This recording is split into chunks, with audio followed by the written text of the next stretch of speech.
안녕하세요, 가구팩토리 가구쟁입니다.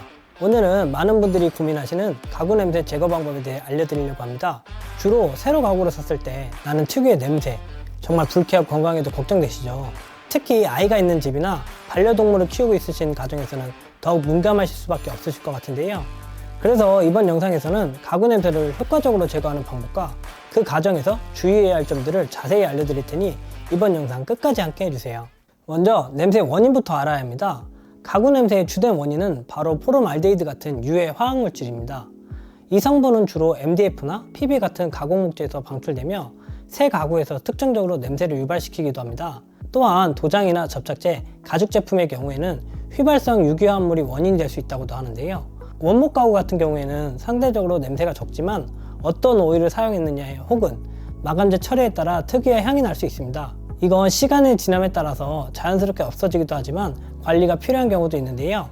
그렇다면 어떻게 제거해야 할까요? 첫째로 가장 기본적이지만 효과적인 방법은 환기입니다. 새로운 가구를 들인 직후에는 최소한 일주일간 창문을 조금이나마 항상 열어두시고 가능하면 선풍기나 공기청정기를 함께 사용해서 공기를 순환시켜 주시면 많은 도움이 됩니다. 그리고 가구 배치 시에는 가구를 벽에서 약간 떨어뜨려 놓으면 공기 흐름이 좋아져서 냄새 제거에 더 효과적입니다. 또한 하루 중 가장 공기가 맑은 오전 시간대에 환기하시는 것이 가장 좋다고 하고요. 대각선으로 창문끼리 대치되게 창문을 열어서 공기가 잘 순환되게 하는 것이 포인트라고 합니다. 특히 요즘 같은 날씨가 추운 겨울철에는 환기를 오래 하기는 어려울 수 있지만 짧게라도 자주 공기를 교체해 주는 것이 냄새를 빼는 데 많은 도움이 되실 거예요. 다음으로는 숯과 베이킹소다를 활용하는 방법인데요. 숯은 공기 중 유해물질을 흡착하는데 탁월한 효과가 있습니다. 그래서 활성탄 숯을 가구 내부에 넣어두면 냄새 제거는 물론 습도 조절에도 도움을 줄 수 있는데요. 그리고 베이킹소다 역시 냄새를 흡수하는 특성이 강해서 작은 그릇에 담아서 가구 서랍이나 문 안쪽에 두고 일주일에 한 번 정도씩 교체해 주시면 냄새를 잡는 데 많은 도움이 되실 거예요. 그래서 숯과 베이킹소다를 함께 사용하시면 더욱 강력한 효과를 보시게 될 거고요. 다음 소개해드릴 방법은 식초를 물에 섞어서 스프레이를 만드는 방식인데요. 식초는 냄새 제거뿐만 아니라 살균 효과도 있습니다.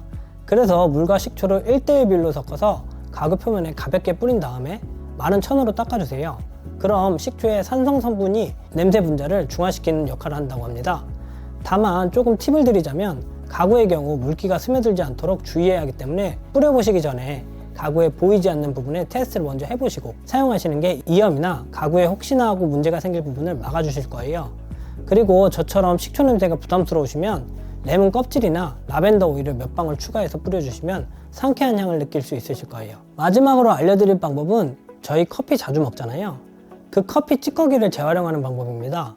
커피 찌꺼기도 냄새 제거에 굉장히 효과적인데요. 그래서 깨끗이 말린 커피 찌꺼기를 작은 그릇에 담아서 가구 주변이나 방 안에 두면 자연스럽게 탈취 효과를 볼 수 있는데요.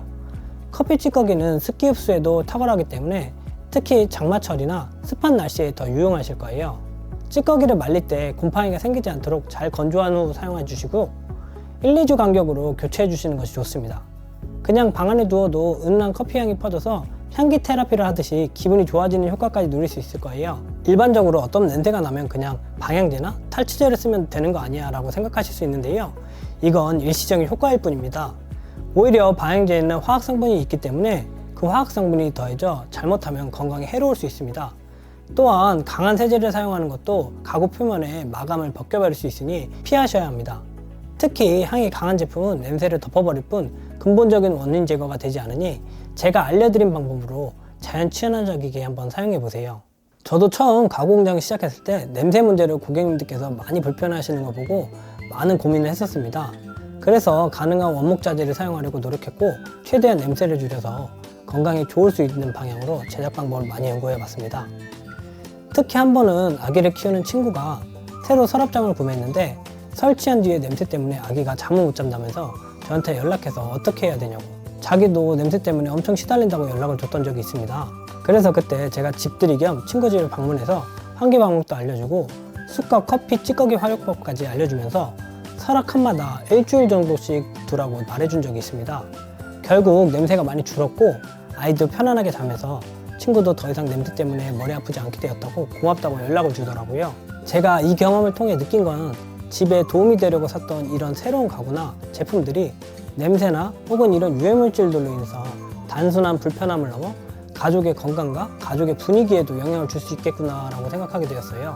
그래서 저희는 지금도 모든 가구 제작 과정에서 최대한 원목자재를 사용하려고 하고 냄새와 유해물질 방출량을 줄이기 위해 노력을 계속하고 있습니다. 오늘 알려드린 방법들이 여러분의 고민을 해결하는 데 도움이 되었으면 좋겠습니다. 가구 관련해서 궁금한 점이 있으시다면 댓글로 남겨주시고 도움이 되셨다면 좋아요와 구독 부탁드립니다. 앞으로도 유익한 정보로 찾아뵙도록 하겠습니다. 감사합니다.